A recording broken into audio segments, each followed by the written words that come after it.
ভারত পাকিস্তান সীমান্তে তীব্র উত্তেজনার মধ্যে এবার নতুন করে কূটনৈতিক ও সামরিক চাপ তৈরি করল তুরস্ক।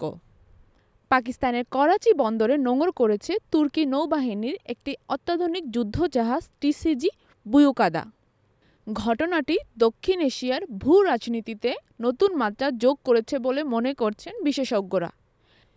পাকিস্তান নৌবাহিনীর পক্ষ থেকে এক বিবৃতিতে জানানো হয়েছে, তুর্কি যুদ্ধজাহাজটি রোববার করাচি বন্দরে পৌঁছায় এবং তাকে উষ্ণ অভ্যর্থনা জানানো হয়। জাহাজটি পাকিস্তানে অবস্থানকালীন সময়ে যৌথ মহড়া ও সামুদ্রিক নিরাপত্তা কার্যক্রমে অংশ নেবে বলেও জানানো হয়েছে। এই ঘটনাটি এমন এক সময় ঘটল যখন সম্প্রতি ভারতের জম্মু কাশ্মীরের পহেলগামে ভয়াবহ সন্ত্রাসী হামলায় ২৬ জন নিরীহ পর্যটকের প্রাণহানি ঘটে।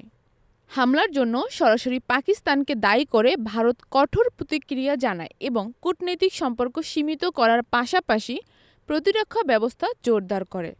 এরই মধ্যে করাচি বন্দরে তুর্কি যুদ্ধজাহাজ উপস্থিতি নয়াদিল্লির কূটনৈতিক ও নিরাপত্তা মহলে ব্যাপক আলোড়ন তুলেছে। ভারতীয় সংবাদ মাধ্যম টাইমস অব ইন্ডিয়া বলছে, ভারতের প্রতিরক্ষা কর্মকর্তারা বিষয়টি উদ্বেগজনক হিসেবে মূল্যায়ন করেছেন এবং পরিস্থিতি গভীরভাবে পর্যবেক্ষণ করা হচ্ছে। তুরস্ক ও পাকিস্তানের মধ্যে প্রতিরক্ষা সহযোগিতা নতুন কিছু নয়। বিগত এক দশকে এই সহযোগিতা আরও গভীর হয়েছে। তুরস্ক ইতিমধ্যে পাকিস্তানের সাবমেরিন আপগ্রেড প্রকল্পে গুরুত্বপূর্ণ ভূমিকা রাখছে এবং বিভিন্ন ধরনের ড্রোন ও সামরিক সরঞ্জাম সরবরাহ করছে।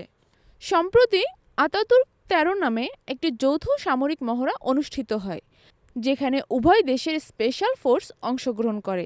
এর আগেও পাকিস্তানে তুর্কি সামরিক বিমানের অবতরণ ঘিরে বিতর্ক তৈরি হয়েছিল। ভারত অভিযোগ করেছিল তুরস্ক গোপনে পাকিস্তানে অস্ত্র সরবরাহ করছে, যদিও তুরস্ক এই অভিযোগ অস্বীকার করে বলেছিল বিমান অবতরণ ছিল কেবল জ্বালানি গ্রহণের জন্য। বিশেষজ্ঞরা বলছেন, এই যুদ্ধজাহাজের আগমন শুধু একক কোনো সামরিক অনুশীলন নয়, বরং এটি একটি কৌশলগত বার্তা। দক্ষিণ এশিয়ার শক্তির ভারসাম্যে তৃতীয় পক্ষ হিসাবে তুরস্কের সরাসরি ভূমিকা গ্রহণ ভারতের জন্য কেবল উদ্বেগ নয়, এক ধরনের নিরাপত্তা চ্যালেঞ্জও।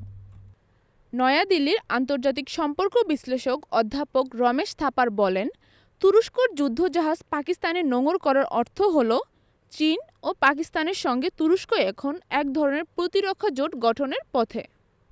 এটি ভারতের কূটনীতির জন্য হুঁশিয়ার সংকেত। ভারতের প্রতিরক্ষা মন্ত্রণালয় এখনও এই বিষয়ে আনুষ্ঠানিক বিবৃতি দেয়নি, তবে অভ্যন্তরীণ সূত্রে জানা গেছে বিষয়টি কূটনৈতিক স্তরে তুরস্কের কাছে উত্থাপন করা হবে।